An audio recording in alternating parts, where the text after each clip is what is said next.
It is time to go through all the books I read the month of April, and also we're going to talk about the books that I read in May as well. I had a very busy couple of months, and I was unable to sit down and talk through the books that I read in April, and so I decided why not just combine the two of April and May together, since I also didn't really read as many books in May as I normally do. So let's dive into it. In the month of April, I read a total of 5 books. 1 was on my Kindle, 2 were audiobooks, and then the other 2 were physical books. First up, I listened to Crescent City by Sarah J. Maas, and I rated this 3.5 stars. This is an urban fantasy, so they have cell phones, they go to clubs, it's like literally everyday life, except for there's werewolves and demons and people with magical powers, so there's obviously the major fantasy element to it. In this story, we follow Bryce Quinlan as she seeks revenge on a demon that went on a murder spree, essentially. We also follow Hunt Athalar, who's a fallen angel who is trying to help Bryce in this hunt for this demon and to get to the bottom of all of these murders. There is a lot of mystery to this book, and I enjoyed it for the most part. I think the urban side of it, or the fact that they have cell phones, they go to clubs, it's very normal, I think kind of took me out of the story a little bit, because I'm used to reading a fantasy book where it's like just this magical world and it really doesn't feel real, where this is in a setting that technically is like real life. But aside from that, I really did enjoy this read.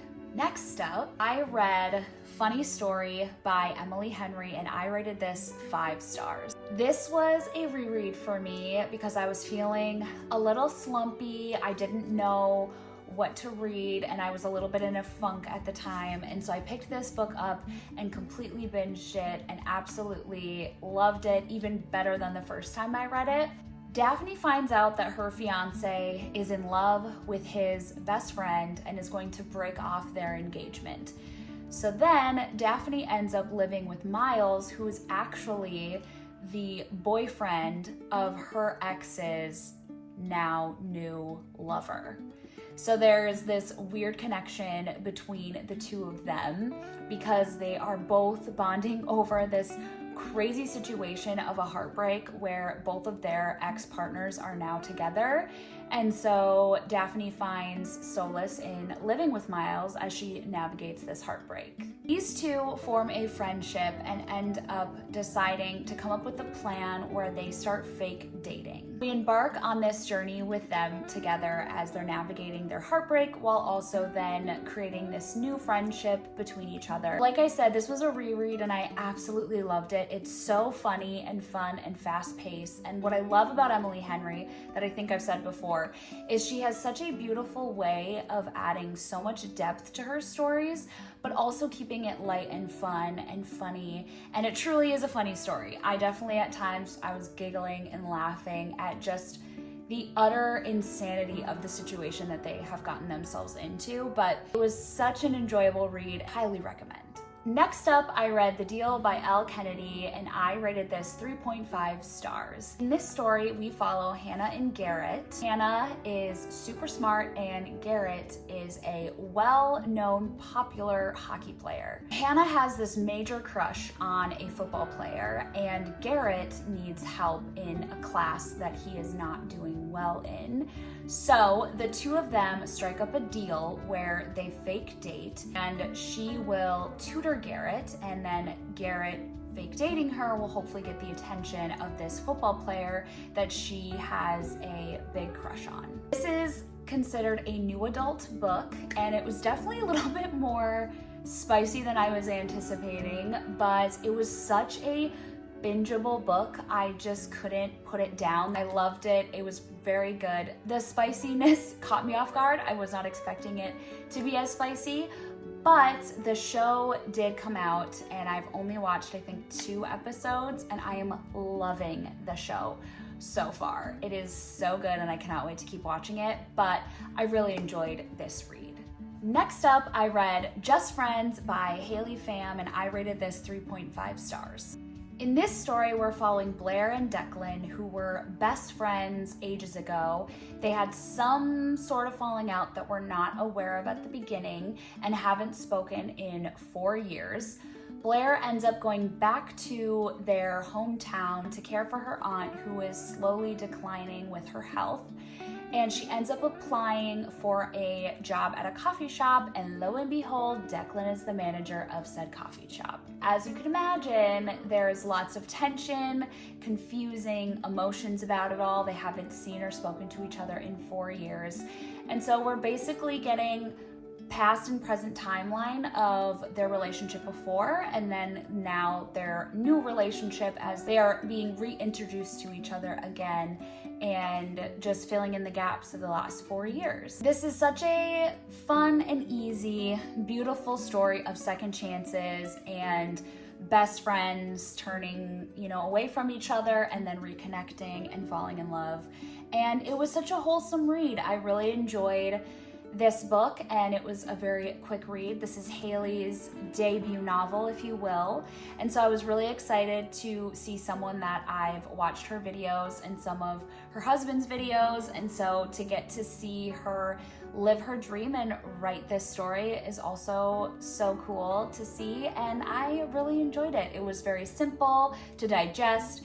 I thought there were beautiful quotes. I know some people have a lot of opinions about it, but I think as a first novel from someone, I think she did a fantastic job, and I really, really enjoyed it. Next up, I listened to Water Moon by, and I'm probably gonna butcher this name, Samantha Soto Yambo, I think is the name. But I rated this 3.5 stars. This story is so fun and has a lot of magical realism elements to it that I thoroughly enjoyed. Basically, the crux of this story is that most people only see a ramen shop. Only certain chosen people will see a pawn shop in Tokyo. Basically, it is a place where people can pawn off their regrets and choices throughout their life. We basically follow Hana, who wakes up to the pawn shop completely ransacked, all these mysteries, there's different things missing, and she embarks on a journey to figure out what happened. And then a charming stranger stumbles into the pawn shop that then embarks on this journey with her. So we just follow them through this journey of mysteries and trying to find the very special missing piece of something, and also her missing father. I really enjoyed this. It was such a fun listen. It was definitely a different type of story, and I liked the magical realism elements and just some of the culture behind this story as well. I really enjoyed it. So next, we'll dive into the books that I read in May, and I had a very slow reading month. I had kind of just a lot going on and sort of was kind of slumpy, but also really wanted to read, but just had other things to do, and so I was kind of too busy to read as much as I normally do. But nevertheless, I read 3 books in May. I did actually read 3 physical books.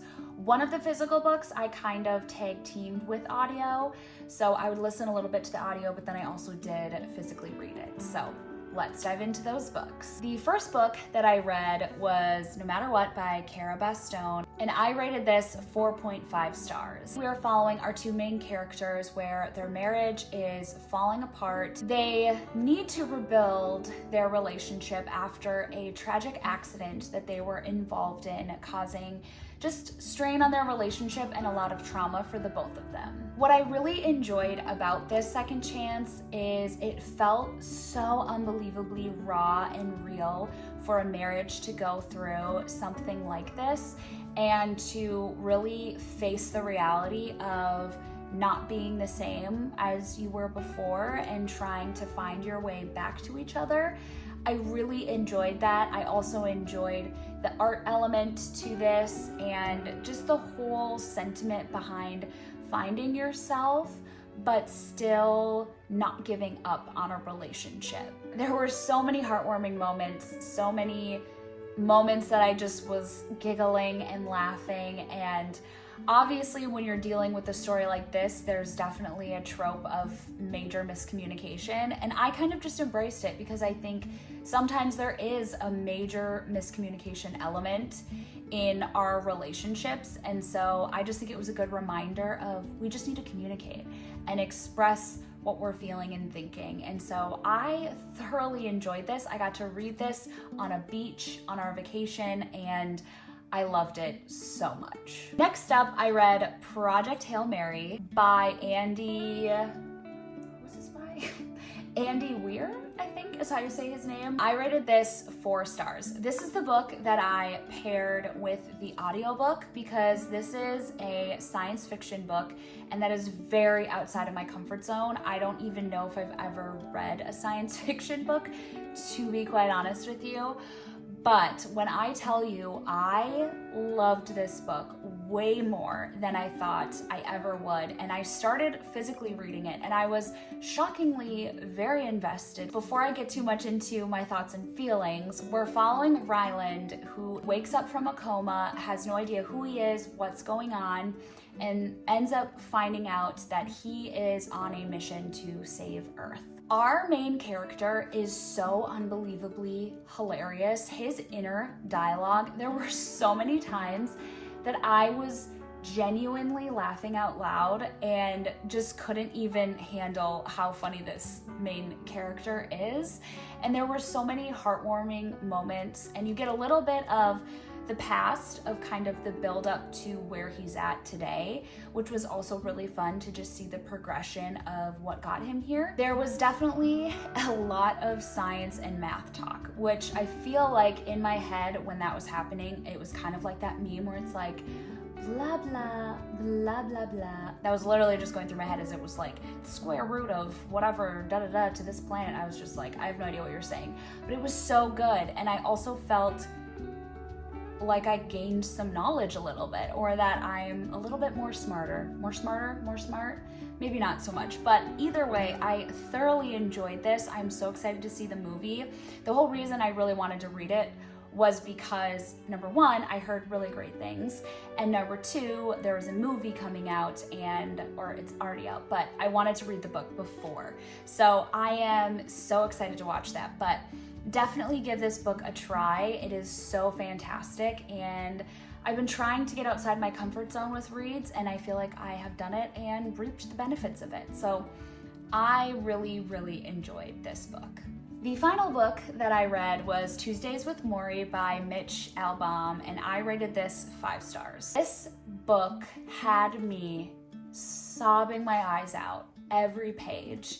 It is technically a memoir and deals heavily with grief and dying. This is about a professor and a student, and the student looked at their professor as kind of this mentor figure. And so he reconnects with his professor and finds out that his professor is dying from ALS. And so they get together every Tuesday to talk about so many different topics on life, like love, loss, grief, forgiveness, all sorts of different things, marriage, the culture, the world, everything. And so you're basically getting these little nuggets from Morrie of his insight on life. And I think it is just so beautiful, and exactly why I love the written word, why I love discussing mental health and just embracing and having joy for life. And I think this book inspired me to not live in fear and to embrace life's hardships and challenges and all the things. But like I said, I literally cried almost every page. I have so many underlining and tabs. It's not necessarily anything groundbreaking, but it was so beautiful to see this relationship and the insight that Morrie brought, and just his joy for life.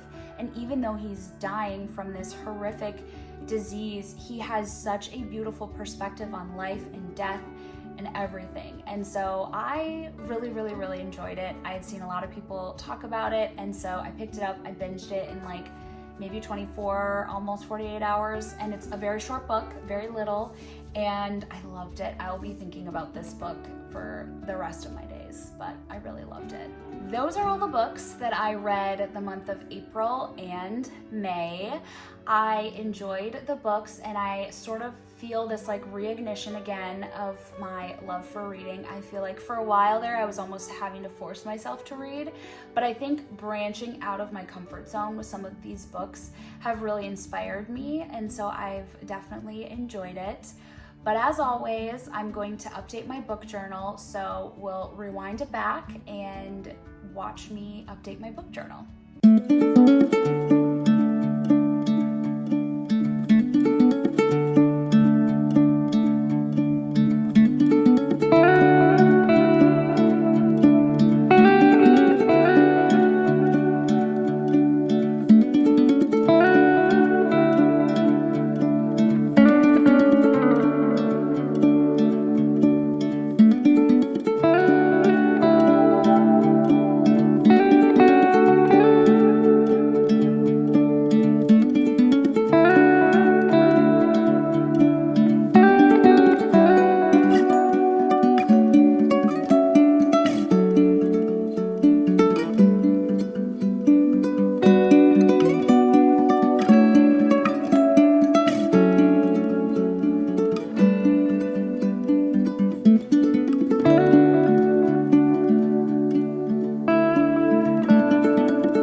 For listening to me yap about books and watch me do my little book journal. I have so much fun being creative in this way, and I just love reading and sharing my thoughts on books. So thank you so much again for listening, and I'll see you next time. Bye.